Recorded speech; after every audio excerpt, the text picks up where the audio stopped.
வணக்கம். நீங்கள் இணைந்திருப்பது உதயன் டிஜிட்டல் வலையொலியின் பிரதான செய்திகளுடன். செய்தி தொகுப்பு உதயன் டிஜிட்டல் செய்தி பிரிவு. செய்திகளுடன் இணைந்திருக்கும் நான் லிஷா தரணீஸ்வரன். தொடர்பான உள்நாட்டு செய்திகள்.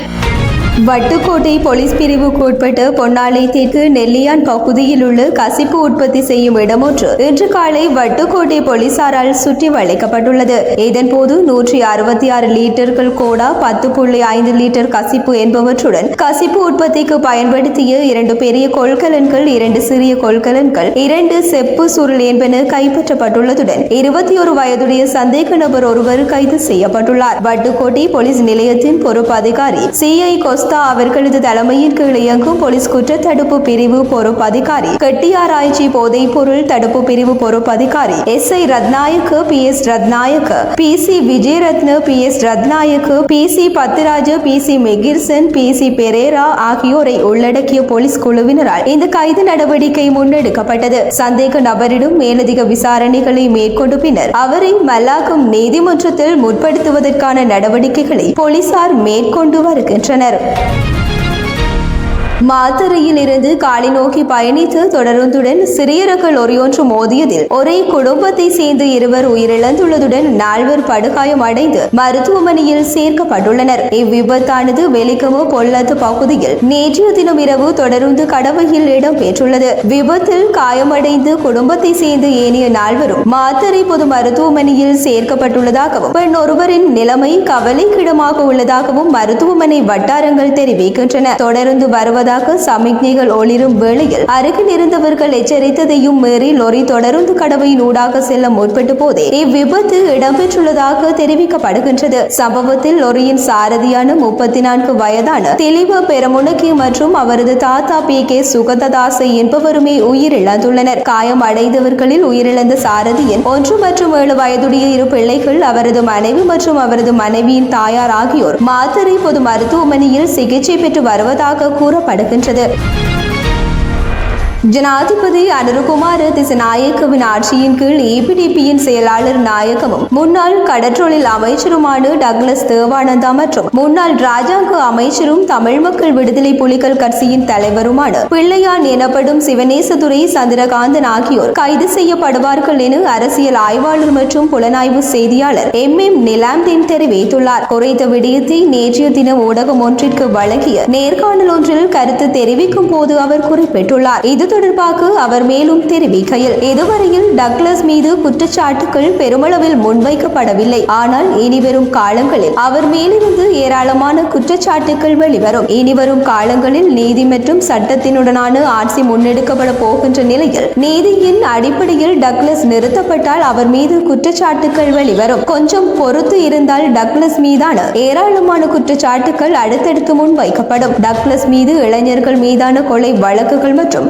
கடத்தல் என அதிகமான வழக்குகள் உள்ள நிலையில் பாதிக்கப்பட்ட குடும்பங்கள் அதனை கையில் எடுக்கும் போது சட்டம் தன் கடமையை செய்யும். டக்ளஸ் மீதான குற்றச்சாட்டுகள் பல மறைக்கப்பட்டுள்ள நிலையில் அதில் யாழ்ப்பாணத்தில் பாதிக்கப்பட்ட மக்கள் பலர் இருக்கின்ற நிலையில் அவர்கள் முன்வரும் போது அவர் கைது செய்யப்படுவார். இதையடுத்து பிள்ளையானை எடுத்துக்கொண்டால் மகிந்த காலம் தொட்டு ஏராளமான கொலைகள் தொடர்பில் அவர் மீது பல்வேறு குற்றச்சாட்டுகள் முன்வைக்கப்பட்டு வருகின்றது. இந்த நிலையில் அடுத்து மாகாண சபை தேர்தல் வரும்போது அவர் அந்த தேர்தலில் போட்டியிடுவார். இருந்தாலும் நிச்சயமாக அனுரவின் ஆட்சிக்குள் மக்கள் இவர்களை எடுக்கவே மாட்டார்கள். இவ்வாறு இரத்தக்கரை படிந்தவர்களை அனுரவின் ஆட்சியில் ஒருபோதும் எடுக்க மாட்டார்கள். இதன் அடிப்படையில் இவ்வாறு பலதரப்பட்ட குற்றச்சாட்டுகளை புரிந்து நீதிமன்றத்தில் முன்னிறுத்தப்பட வேண்டியவர்கள் மீது கட்டாயம் நடவடிக்கை எடுக்கப்படுவதுடன் அத்தோடு அவர்கள் கைது செய்யப்படுவார்கள் என்பதும் நிச்சயம். இன்னும் 6 மாதங்களோ அல்லது 4 மாதங்களிலோ அவர்கள் மீதான குற்றச்சாட்டுகள் தூசு தட்டப்பட்டு வாக்குமூலங்கள் வழங்கப்பட்டு நீதிமன்றத்தின் உத்தரவின் பேரில் யாழ்ப்பாணத்திலோ அல்லது கொழும்பிலோ ஆங்காங்கே கைது செய்யப்படுவார்கள் என அவர் தெரிவித்துள்ளார்.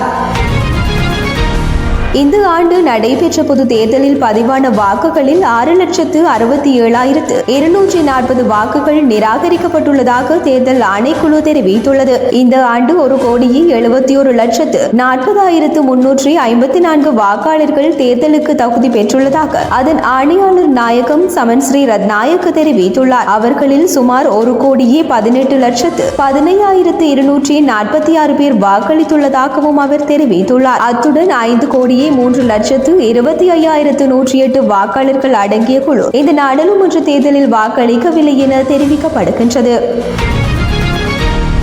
நாட்டின் பல பகுதிகளில் இன்று மாலை மற்றும் இரவு வேளைகளில் இடியுடன் கூடிய மழை பெய்யக்கூடும் என வளிமண்டலவியல் திணைக்களம் தெரிவித்துள்ளது. அதற்கான சாதகமான வளிமண்டல நிலைமை தொடர்ந்தும் நிலவுவதால் மின்னலினால் ஏற்படும் விபத்துகளை குறைப்பதற்கு தேவையான நடவடிக்கைகளை எடுக்குமாறு திணைக்களம் பொதுமக்களிடம் கோரியுள்ளது. வடக்கு மற்றும் கிழக்கு மாகாணங்களிலும் ஹம்பாந்தோட்டை மாவட்டத்திலும் ஒரு சில இடங்களில் காலை வேளையில் மழை பெய்யக்கூடும் எனவும் நாட்டின் பெரும்பாலான பகுதிகளில் பிற்பகல் 2 மணிக்கு பின்னர் மழை அல்லது இடியுடன் கூடிய மழை பெய்யக்கூடும் என எதிர்ப்பு கூறப்பட்டிருந்தது. அத்துடன் மேல் சப்ரகமுவோ மத்திய மற்றும் தென் மாகாணங்களில் சில இடங்களில் சுமார் 75 மில்லிமீட்டர் அளவில் பலத்த மழை பெய்யக்கூடும் எனவும் மேற்கு சப்ரகமுவோ மத்திய மற்றும் ஊவா மாகாணங்களிலும் காலி மற்றும் மாத்தறை மாவட்டங்களிலும் சில இடங்களில் பனிமூட்டமான நிலை நிலவும் எனவும் தெரிவிக்கப்பட்டுள்ளது. இடியுடன் கூடிய மழையுடன் தற்காலிகமாக பலத்த காற்றும் வீசக்கூடும் என்று எச்சரிக்கை விடுக்கப்பட்டுள்ளமை குறிப்பிடத்தக்கது.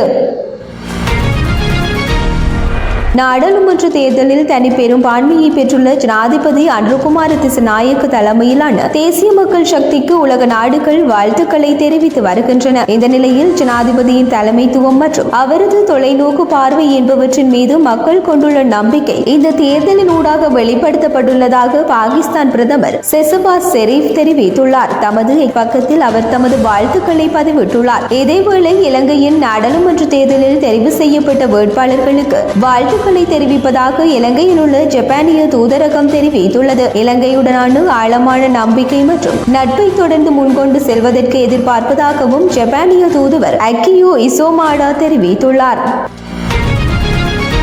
எதிர்வரும் நவம்பர் மாதம் 21ஆம் தேதி இடம்பெறவுள்ள 10வது நாடாளுமன்றத்தின் கன்னி அமர்வின் போது ஜனாதிபதி அனுரகுமார திசாநாயக்க அரசாங்கத்தின் கொள்கை அறிக்கையை பிற்பகல் 3 மணிக்கு சமர்ப்பிக்க உள்ளார் என தெரிவிக்கப்பட்டுள்ளது. நாடாளுமன்ற தொடர்பாடல் பிரிவு இதனை அறிவித்துள்ளது. இங்கு ஜனாதிபதி தனது கொள்கை பிரகடனத்தின் ஊடாக தனது அரசாங்கத்தின் பார்வை பற்றிய விரிவான பகுப்பாய்வை நாடாளுமன்றத்திற்கும் பொதுமக்களுக்கும் வழங்க உள்ளார். இதேவேளை 10வது நாடாளுமன்றத்திற்கு தெரிவு செய்யப்பட்ட புதிய நாடாளுமன்ற உறுப்பினர்களை பதிவு செய்யும் நடவடிக்கை நாளை முதல் ஆரம்பிக்கப்பட உள்ளதாகவும் தெரிவிக்கப்பட்டுள்ளது. அதன்படி நாளை முதல் இணையவழி முறைமை ஊடாக புதிய நாடாளுமன்ற உறுப்பினர்கள் தம்மை பதிவு செய்து கொள்ளலாம் என நாடாளுமன்ற தொடர்பாடல் பிரிவு தெரிவித்துள்ளது. சம்பந்தப்பட்ட நாடாளுமன்ற உறுப்பினர்கள் தமக்கு தேவையான தகவல்களை அறிந்து கொள்வதற்காக எதிர்வரும் 19 மற்றும் 20ஆம் திகதிகளில் நாடாளுமன்றத்தில் 2 தகவல் சாளரங்களை திறப்பதற்கும் நடவடிக்கை எடுக்கப்பட்டுள்ளது. இதேவேளை புதிதாக தெரிவு செய்யப்பட்டு நாடாளுமன்ற உறுப்பினர்களுக்கு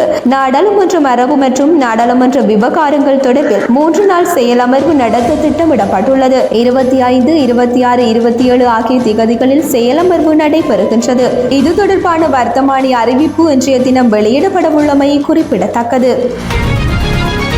2024 நாடாளுமன்ற தேர்தல் முடிவுகளின்படி ஸ்ரீலங்கா பொதுஜன பெரமுனவின் தேசிய பட்டியல் உறுப்பினர் பதவிக்கு கட்சியின் தேசிய அமைப்பாளர் நாமல் ராஜபக்ச பதவி பிரமாணம் செய்ய உள்ளதாக தெரிவிக்கப்பட்டுள்ளது. இன்று இடம்பெற்ற ஊடகவியலாளர் சந்திப்பில் கட்சியின் பொதுச் செயலாளர் சாகர காரியவசம் இதனை தெரிவித்தார். இதன்போது உரையாற்றிய சாகர காரியவசம், இந்த ஆணையை நாங்கள் ஏற்றுக்கொள்கின்றோம். எங்களிடம் மாவட்ட அளவில் 2 நாடாளுமன்ற உறுப்பினர் பதவிகளும் தேசிய பட்டியலில் ஒரு நாடாளுமன்ற பதவி உள்ளது. 2024 நாடாளுமன்ற தேர்தல் முடிவுகளின்படி ஸ்ரீலங்கா பொதுஜன பெரமுனவின் தேசிய பட்டியல் உறுப்பினர் பதவிக்கு கட்சியின் தேசிய அமைப்பாளர் நாமல் ராஜபக்ச பதவி பிரமாணம் செய்ய உள்ளார் என்றார்.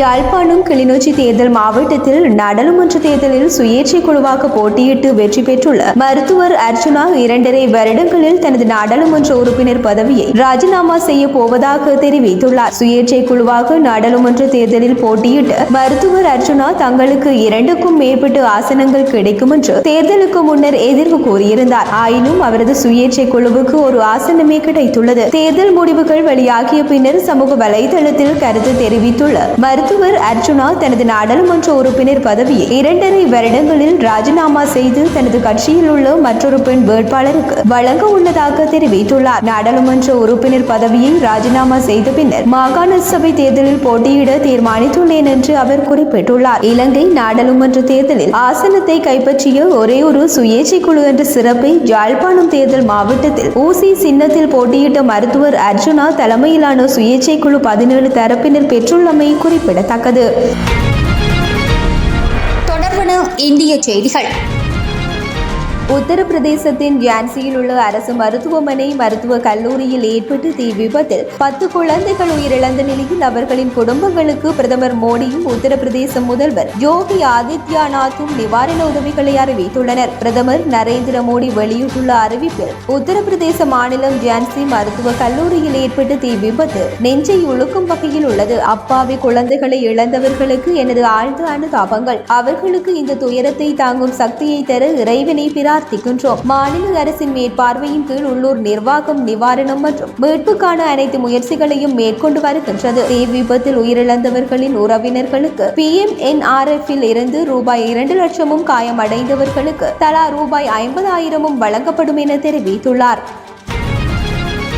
குஜராத்தின் அம்ரேலி மாவட்டத்தில் கார் ஒன்றுக்கு தனித்துவமான மற்றும் உணர்ச்சி பூர்வமான இறுதிச் சடங்கு செய்யப்பட்டு அடக்கம் செய்யப்பட்ட சம்பவம் பேசு பொருளாக மாறியுள்ளது. சுமார் 1500 பேர் கலந்து கொண்டு இந்த நிகழ்வின் போது 12 வயதான வெகன் ஆர் என்ற அதிர்ஷ்ட காருக்கான இறுதிச் சடங்குகளை குஜராத்திய குடும்பம் நடத்தியுள்ளது. இறுதி நிகழ்வின் போது 15 அடி ஆழமான குழியில் மேற்கூரையில் சாமந்தி மலர் மாலைகள் மற்றும் ரோஜா இதழ்களால் அலங்கரிக்கப்பட்ட வெகன் ஆர் வாகனம் இறக்கப்பட்டது. இதன் பின்னர் மண் தூவி அடக்கம் செய்யப்பட்டது. இந்த நிலையில் காரின் உரிமையாளரான சஞ்சய் போலரா இந்த வாகனம் தனது குடும்பத்திற்கு பல ஆண்டுகளாக செழிப்பையும் மரியாதையும் கொண்டு வந்ததாக குறிப்பிட்டுள்ளார். தாம் இந்த காரை ஏறக்குறைய 12 ஆண்டுகளுக்கு முன்னர் கொள்வனவு செய்ததாகவும் அது குடும்பத்திற்கு செழிப்பை கொண்டு வந்தது. தொழிலில் வெற்றி கண்டது மட்டுமன்று எனது குடும்பத்துக்கும் மரியாதை கிடைத்தது. எனவே அதை விற்பதற்கு பதிலாக தமது பண்ணையில் அடக்கம் செய்ததாக அவர் குறிப்பிட்டுள்ளார். எதிர்கால சந்ததியினருக்கான காரின் முக்கியத்துவத்தை உணர்த்தும் வகையில் கார் புதைக்கப்பட்ட இடத்தில் மரமொன்றை நாட்டவிருப்பதாகவும் பொலரா தெரிவித்துள்ளார். இந்த நிகழ்வுக்காக பொலரா தனது கிராமத்தை சேர்ந்த சுமார் 2000 பேருக்கு 4 பக்க அழைப்புதலை அனுப்பினார். அழைப்புதலில் இந்த கார் 2006 முதல் ஒரு குடும்ப உறுப்பினரை போல் உள்ளது. மேலும் இது எங்களுக்கு நல்ல அதிர்ஷ்டத்தை தந்தது. நாங்கள் செழிப்பை பெற்றோம். சமூகத்தில் எங்கள் நற்பெயர் உயர்ந்தது. இந்த கார் எங்கள் நினைவில் எப்போதும் இருக்க வேண்டும். அதனால் தான் இந்த காரை புதைக்க திட்டமிட்டுள்ளோம் என்று தெரிவிக்கப்பட்டிருந்தது. தொடர்பான உலகச் செய்திகள். தீபாவளி விருந்தில் அசைவம் மற்றும் அது வகைகள் பரிமாறப்பட்டது குறித்து இந்திய வம்சாவளியை சேர்ந்த MP ஒருவர் அதிருப்தி தெரிவித்ததை அடுத்து இங்கிலாந்து பிரதமர் அலுவலகம் மன்னிப்பு கோரியுள்ளது. ஒவ்வொரு ஆண்டும் இங்கிலாந்து பிரதமர் அலுவலகம் சார்பில் சிறப்பு நிகழ்ச்சி ஏற்பாடு செய்யப்படுவது வழக்கம். அந்த வகையில் கடந்த அக்டோபர் 29ஆம் தேதி அன்று லண்டனில் உள்ள பிரதமர் அலுவலகத்தில் தீபாவளி சிறப்பு நிகழ்வு நடைபெற்றது. இதனைத் தொடர்ந்து நடைபெற்ற விருந்தில் அசைவம் மற்றும் அது வகைகள் பரிமாறப்பட்டன. இதனையடுத்து பிரிட்டிஷ் கன்சர்வேட்டிவ் கட்சி எம்பியும் இந்திய வம்சாவளியை சேர்ந்தவருமான சிவானி ராஜா தனது எக்ஸ் பக்கத்தில் இந்த விவகாரம் குறித்து அதிருப்தி தெரிவித்திருந்தார். அதில் இந்த ஆண்டு நிகழ்வின் ஏற்பாடு மிக மோசமாக இருந்ததாக நான் உணர்கின்றேன். எனது சொந்த தொகுதியான லெய்செஸ்டர் கிழக்கில் ஆயிரக்கணக்கான இந்து மக்களை பிரதிநிதித்துவப்படுத்தும் ஒரு இந்துவாக இந்த கவனக்குறைவின் விளைவாக அரசின் எதிர்மறையான தன்மையால் இந்த ஆண்டு விழா மறைக்கப்பட்டதை அறிந்து மிகவும் வேதனை அடைந்தேன் என்று தெரிவித்திருந்தார். அமெரிக்க அதிபர் தேர்தலில் வெற்றி பெற்றுள்ள ட்ரம்ப் ஜனவரி மாதம் 20ஆம் தேதி பதவியேற்க உள்ளதாக தகவல் வெளியிடப்பட்டுள்ளது. அவர் தற்போது தனது ஆட்சி நிர்வாகத்தில் இடம்பெறுபவர்களை தேர்வு செய்து வருகின்ற நிலையில் வெள்ளை மாளிகையின் செய்தி தொடர்பாளராக கரோலின் லீவிட் என்ற 27 வயது பெண்ணை நியமனம் செய்துள்ளார். இவர் ட்ரம்பின் பிரச்சார உதவியாளராக பணியாற்றியிருந்தார். இது குறித்து ட்ரம்ப் கூறும்போது, கரோலின் லீவிட் மேடையில் சிறந்து விளங்குவார் என்று எனக்கு மிகுந்த நம்பிக்கையுள்ளது. மேலும் அமெரிக்காவை மீண்டும் சிறந்ததாக மாற்றுவோம் என்ற செய்தியை மக்களுக்கு வழங்க உதவுவார் என்றார். வெள்ளை மாளிகையில் செய்தி தொடர்பாளர் பதவியை வகிக்கும் இளம் வயது நபர் கரோலின் லீவிட் என்பதுடன் இதற்கு முன்பு 1969ஆம் ஆண்டு 29 வயதான ட்ரான் ஜீக்லர் நியமிக்கப்பட்டிருந்தமை குறிப்பிடத்தக்கது. தொடர்பான விளையாட்டு செய்திகள். இலங்கையின் தேசிய ஒலிம்பிக் குழுவின் செயலாளர் நாயகம் மைக்கேல் டி சில்வாவை பதவியில் இருந்து இடைநீக்கம் செய்யுமாறு சர்வதேச ஒலிம்பிக் குழு கோரியுள்ளது. தேசிய ஒலிம்பிக் குழுவின் ஒழுக்காற்று குழுவினால் முன்வைக்கப்பட்ட முடிவுகள் மற்றும் பரிந்துரைகளின் அடிப்படையில் இந்த கோரிக்கை விடுக்கப்பட்டுள்ளது. இதன்படி தேசிய ஒலிம்பிக் குழுவின் நிர்வாக குழுவை அவசரமாக கூட்டி தாமதிக்காமல் உரிய நடவடிக்கையை எடுக்குமாறு இலங்கையின் தேசிய ஒலிம்பிக் குழுவின் தலைவர் சுரேஷ் சுப்பிரமணியத்துக்கு சர்வதேச ஒலிம்பிக் குழு மின்னஞ்சல் மூலம் அறிவித்துள்ளது. தென்னாப்பிரிக்காவுக்கு எதிராக செஞ்சுரியன் சூப்பர் ஸ்போர்ட் பார்க் விளையாட்டரங்கில் நேற்று நடைபெற்ற 3வது சர்வதேச T20 கிரிக்கெட் போட்டியில் இளம் வீரர் திலக் வர்மா குவித்த ஆட்டம் இழக்காத கன்னி சதத்தின் உதவியுடன் இந்தியா 11 ஓட்டங்களால் வெற்றி பெற்றது. இதன்படி இந்திய அணி பல்வேறு சாதனைகளை உடைத்து எறிந்துள்ளது. நாணய சுழற்சியில் வெற்றி பெற்று முதலில் துடுப்படுத்தாடிய இந்திய அணி 20 ஓவரில் ஒரு விக்கெட்டுக்கு 283 ஓட்டங்களை எடுத்தது. இதையடுத்து 284 ஓட்டங்களை எடுத்தால் வெற்றி என்ற இமாலய இலக்குடன் களமிறங்கிய தென்னாப்பிரிக்க அணி இறுதியில் தென்னாப்பிரிக்க 148 ஓட்டங்களுக்கு அனைத்து விக்கெட்டுகளையும் இழந்தது. இதன் மூலம் இந்திய அணி 135 ஓட்டங்கள் வித்தியாசத்தில் வெற்றி பெற்றதுடன் T20 தொடரை 3-1 என்ற விகிதத்தில் கைப்பற்றியுள்ளது. இந்த போட்டியில் சஞ்சு சாம்சன் மற்றும் திலக் வர்மா அடித்த சதமானது இதற்கு முன் இந்த அணியாலும் செய்ய முடியாத சாதனையாக உள்ளது. இதற்கு முன் சர்வதேச கிரிக்கெட் கவுன்சிலில் முழுநேர உறுப்பினராக இருக்கும் இந்த ஒரு அணியும் ஒரே T20 இன்னிங்ஸில் 2 சதங்களை அடித்ததில்லை. முதன் முறையாக